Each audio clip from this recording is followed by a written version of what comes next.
बिहार के बाद दीदी के बंगाल की तरफ निकलेंगे योगी। मोदी शाह ने कर लिया धाकड़ प्लान तैयार, होने वाला है अब बहुत कुछ बड़ा। एसआईआर के बीच अमित मालवीय ने भी खोली पोल, ममता सरकार का बढ़ाया सिरदर्द, जो कहा उसकी छाई दिल्ली तक चर्चा। उधर बंगाल की मुख्यमंत्री ममता एसआईआर को लेकर सरकार और आयोग पर हमलावर थी कि इधर बीजेपी ने एक ऐसी तगड़ी प्लानिंग की है जिसके बाद सियासी तूफान आना तय है, क्योंकि खबर है कि बिहार के बाद अब सीएम योगी बंगाल की तरफ बढ़ेंगे और एसआईआर को लेकर लोगों को जागरूक करने के बाद ममता सरकार की कलाई खोलेंगे।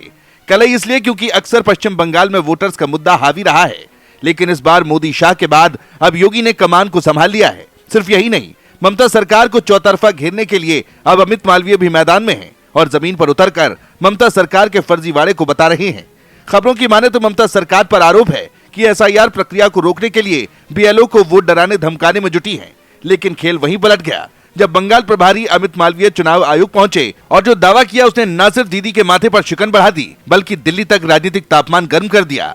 बीजेपी का कहना है कि बंगाल में एसआईआर कोई साधारण प्रक्रिया नहीं बल्कि दशकों से चल रहे वोट बैंक पॉलिटिक्स को खत्म करने का ऑपरेशन है। अब आइए समझते हैं कि मालवीय ने आखिर ऐसा क्या कहा कि पूरा बंगाल सियासी बवंडर में घिर गया। दरअसल चुनाव आयोग से मुलाकात के बाद अमित मालवीय ने दावा किया कि बंगाल की वोटर लिस्ट में 88 लाख से ज्यादा ऐसे नाम शामिल हैं जो इस दुनिया में है ही नहीं। दरअसल चुनाव आयोग से मुलाकात के बाद अमित मालवीय ने दावा किया कि बंगाल की वोटर लिस्ट में 88 लाख से ज्यादा ऐसे नाम शामिल हैं जो इस दुनिया में है ही नहीं। आरोप ये भी है कि घुसपैठियों के लिए गलत रिश्तेदारी दिखाकर पहचान पत्र तैयार किए जा रहे हैं। कहीं ससुर को पिता बताया जा रहा है तो कहीं माँ की उम्र बेटे से कम दिख रही है। बीजेपी का दावा है कि ऐसा सब दीदी के इशारे पर चल रहा है ताकि हर हालत में वोट बैंक बना रहे। अब असली राजनीति समझिए। इस मामले में बीजेपी का कहना है कि एसआईआर का काम करने वाले बीएलओ को 18,000 रुपए मिलने चाहिए, लेकिन ममता सरकार एक पैसा तक नहीं दे रही। डेटा एंट्री ऑपरेटर तक नहीं रखे जा रहे, यानी पूरा सिस्टम जानबूझकर कमजोर बनाया जा रहा है।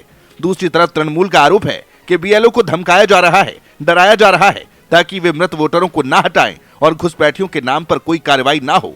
ये वही बंगाल है जहां हर चुनाव में वोटर लिस्ट को लेकर आरोप प्रत्यारोप होते रहे हैं, लेकिन पहली बार बीजेपी ने इतना बड़ा आंकड़ा देकर दीदी की सरकार को सीधे कटघरे में खड़ा कर दिया है। मामला यही नहीं थमा। बीजेपी ने आरोप लगाया कि कई जूनियर अधिकारियों को गलत तरीके से एईआरओ और ईआरओ बना दिया गया है ताकि पूरा चुनावी खेल ममता सरकार के पक्ष में चलता रहे।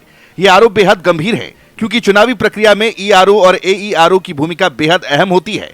यही वजह है कि बीजेपी ने मांग रखी है कि पूरे बंगाल में स्वतंत्र पर्यवेक्षक भेजे जाएं। दिल्ली का राजनीतिक माहौल भी बंगाल की इस एसआईआर लड़ाई से गरमाया है। अंदर की खबरें बताती हैं कि बीजेपी हाईकमान यानी मोदी शाह की नजर पूरी तरह बंगाल पर है और वे इसे अगले बड़े चुनावी युद्ध के तौर पर देख रहे हैं। यही कारण है कि खबरें उड़ रही हैं कि बिहार के बाद अब योगी की एंट्री पश्चिम बंगाल में जोरदार तरीके से हो सकती है। बंगाल में योगी की रैलियों का 2021 में जबरदस्त असर हुआ था और इस बार एसआईआर विवाद ने उन्हें और भी बड़ा मुद्दा दे दिया है। अगर योगी बंगाल में उतरते हैं तो टीएमसी के लिए यह सबसे बड़ी चुनौती होगी।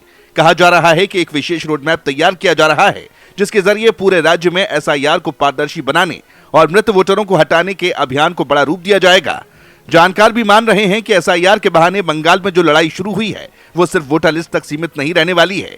ये सीधे सीधे घुसपैठ, वोट बैंक, नागरिकता और पहचान की बड़ी बहस में बदलने जा रही है। अमित मालवीय के आरोपों ने चुनाव आयोग को भी एक्टिव कर दिया है और आने वाले हफ्तों में बंगाल में बड़े फैसले हो सकते हैं। अमित मालवीय के आरोपों ने चुनाव आयोग को भी एक्टिव कर दिया है और आने वाले हफ्तों में बंगाल में बड़े फैसले हो सकते हैं।